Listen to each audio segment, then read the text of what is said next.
बातें रखते हैं और जब तक हमारी 5 मांगें पूरी नहीं होंगी तब तक रखते रहेंगे।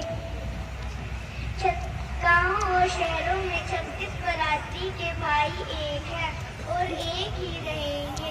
सरकार को हमारी मांगें पूरी करने में जितना समय लगेगा उतना ही उनको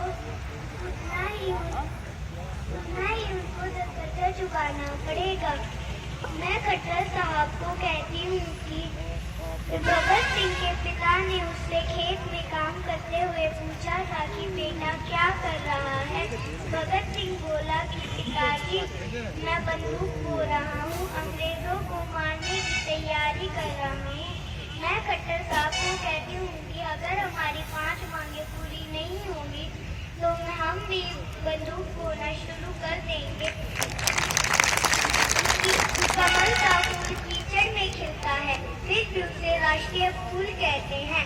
किसान को केवल एक किसान ही नहीं बल्कि उसको तो राष्ट्रीय पिता कहना चाहिए। किसान केवल लोगों के लिए फसल ही नहीं उगाता बल्कि किसान देश पर प्राण भी देता है।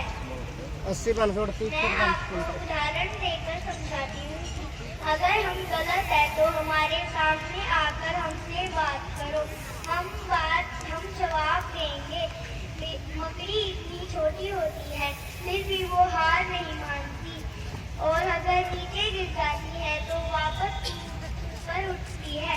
और अगर हमारी 5 मांगें पूरी नहीं होंगी तो हम भी हार नहीं मानेंगे।